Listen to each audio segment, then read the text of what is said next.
पहले मैं आपको बता चुकी थी कि कैसे अंग्रेज, कैसे ईस्ट इंडिया कंपनी, एक छोटी सी कंपनी जो हमारे देश में सिर्फ बिजनेस करने आई थी, और कैसे उसने हमारे ऊपर अपना अधिकार जमा लिया। कैसे हम लोग एक कंपनी के अधीन आ गए, कैसे हम लोगों ने उनका रूल मानना शुरू कर दिया। इससे पहले वाली क्लास में मैंने आपको रेगुलेटिंग एक्ट के बारे में बताया था। रेगुलेटिंग एक्ट में वो उनको चेंज लाने थे। उस चेंज को लाने के लिए वो एक और एक्ट लेके आए जिसको बोला गया पिट्स इंडिया एक्ट। कौन सा एक्ट लेके आए? Pitt's India act. अब पिट्स इंडिया एक्ट से ये चेंजेस आए, और पिट्स इंडिया एक्ट क्यों आया था उसके रीजन हम लोग जानते हैं। उसका आने का रीजन था कि अंग्रेजों ने कहा कि भाई जो 1773 में हम रेगुलेटिंग एक्ट लाए थे ना, वो तो फेल हो गया। The regulating act 1773 fail to solve the administrative problem. जो भी एडमिनिस्ट्रेटिव प्रॉब्लम है उसको सॉल्व करने में 1773 का जो एक्ट है वो फेल हो गया। और वहां बहुत ज्यादा ना गवर्नर जनरल और उनकी जो काउंसिल थी उनके बीच में कॉन्फ्लिक्ट हो रहे थे, मतलब लड़ाइयां हो रही थी। मैंने आपको बताया था कि काउंसिल में कितने मेंबर थे? 4 मेंबर थे। और गवर्नर जनरल कैसे बने थे? बंगाल के गवर्नर जनरल बने थे। पहले गवर्नर जनरल कौन थे? वॉरेन हेस्टिंग थे। ये कुछ टर्म्स हैं जो आपको याद रखनी है। पहले गवर्नर जनरल कौन थे?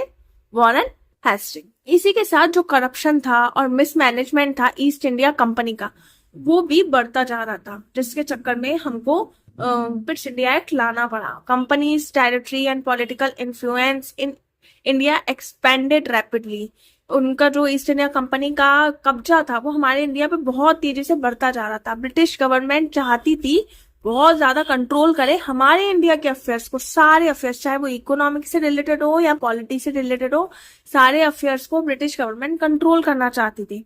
अभी हम देखते हैं ना, हमारे पास खुद की गवर्नमेंट है, हम लोग चूज करते हैं। पर उस टाइम पे क्या था, ब्रिटिश गवर्नमेंट चाहती थी कि इंडिया के जितने भी अफेयर्स हैं, जितने भी जो भी चीजें चल रही है, वो सब हमारे कंट्रोल में हो। The company was facing financial difficulties. इसी के साथ कंपनी बहुत ज्यादा फाइनेंशियल डिफिकल्टीज फेस कर रही थी। उसने कंपनी को तो ये तो पता था कि यहाँ पर व्यापार बहुत अच्छा चल रहा है, बट फिर भी पैसे नहीं आ रहे। तो ऐसी कौन सी कमी चल रही है कि हमारे पास पैसे नहीं आ रहे? ये मैंने हिंदी में भी लिखा है, आपको प्रॉब्लम हो तो आप इसको रीड करें। जैसे इसमें पहले मैं आपको एक बार बता भी देती हूँ। रेगुलेटिंग एक्ट 1773 अपनी कंपनियों के कारण सफल नहीं रहा। जो उनकी कमियों के कारण सफल नहीं रहा, मतलब 1773 में कुछ ऐसी कमियां थी जिसके कारण वो असफल हो गया। गवर्नर जनरल को उसकी काउंसिल के बीच लगातार विवाद होते थे। ईस्ट इंडिया कंपनी में भ्रष्टाचार और कुप्रशासन बढ़ रहा था। भारत में कंपनी का क्षेत्र और राजनीतिक प्रभाव तेजी से बढ़ रहा था। ब्रिटिश सरकार भारतीय मामलों पर और अधिक नियंत्रण करना चाहती थी। कंपनी आर्थिक समस्याओं का सामना कर रही थी, मतलब फाइनेंशियल प्रॉब्लम्स फेस कर रही थी। अब पिट्स इंडिया एक्ट क्या है, क्यों आया, हमने ये तो रीड कर लिया है। क्या इसमें कौन कौन से चेंजेस लाए गए वो हम देखते हैं।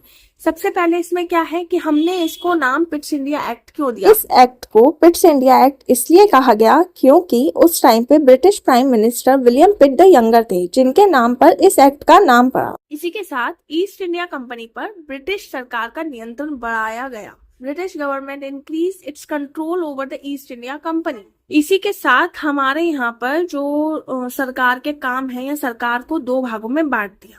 सबसे पहले बोर्ड ऑफ कंट्रोल की स्थापना की गई। ठीक है, किसके, अब आपसे क्वेश्चन पूछा जा सकता है कि हमारे देश में बोर्ड ऑफ कंट्रोल कौन से एक्ट से आया था? पिट्स इंडिया एक्ट से। Political and commercial function of company were separated. Board of control के आने से ही क्या हुआ, हमारे देश में जो हमारे सरकार के काम थे वो 2 भागों में बट गए, एक कमर्शियल फंक्शन और एक पॉलिटिकल फंक्शन। ठीक है, मतलब डुअल गवर्नमेंट स्टार्ट हो गई। अब आपसे पूछा जाए कि डुअल गवर्नमेंट कब आई? पिट्स इंडिया एक्ट से। बोर्ड ऑफ कंट्रोल कब आया? पिट्स इंडिया एक्ट से। कौन कौन से फंक्शन थे? Political and commercial function of company were separated, मतलब पॉलिटिकल फंक्शन अलग और कमर्शियल फंक्शन अलग। और क्या हुआ? पिट्स इंडिया एक्ट से भारत के प्रशासन पर ब्रिटिश सरकार की निगरानी बढ़ा दी गई। ब्रिटिश गवर्नमेंट का जो सुपरविजन था इंडियन एडमिनिस्ट्रेशन पर, उसको इंक्रीज किया गया। गवर्नर जनरल की शक्तियों को और मजबूत किया गया। मैंने आपको पहले ही बताया था, जब हमारा रेगुलेटिंग एक्ट आया था तो बंगाल में जो गवर्नर थे उनको नया नाम दिया गया गवर्नर जनरल, और उनकी पावर को इंक्रीज कर दिया गया था। मद्रास और बॉम्बे के जो भी काम थे वो अब गवर्नर जनरल के अंडर में आ रहे थे। तो इस एक्ट ने क्या किया, गवर्नर जनरल की शक्तियों को और स्ट्रॉन्ग कर दिया। अभी अभी मैंने आपको बताया डुअल कंट्रोल स्टार्ट हो गया था। डुअल कंट्रोल से क्या क्या इफेक्ट हुआ, हमारे देश में कौन कौन से आ गए थे, एक तो बोर्ड ऑफ कंट्रोल और कोर्ट ऑफ डायरेक्टर। पर अब ये जो आए हैं, अब मैंने आपको बार बार बोल रही हूँ, कमर्शियल और पॉलिटिकल फंक्शंस आ गए, तो बोर्ड ऑफ कंट्रोल भी है और कोर्ट ऑफ डायरेक्टर भी है। यहाँ ये याद रखना कि जो कोर्ट ऑफ डायरेक्टर है वो सिर्फ कमर्शियल फंक्शन देखेगा और बोर्ड ऑफ कंट्रोल जो है वो पॉलिटिकल फंक्शन देख रहा है। जो बोर्ड ऑफ कंट्रोल है उसमें 6 मेंबर कर दिए गए थे। अगर आपको ये वीडियो अच्छी लगे तो please do like, share and subscribe my channel and don't forget to give me answer. आपको ये क्लास अच्छी लगी तो please like, share and subscribe कर मेरे चैनल को, और जो मैं 3 क्वेश्चन पूछ रही हूँ उनका आंसर मुझे कमेंट में बताएं।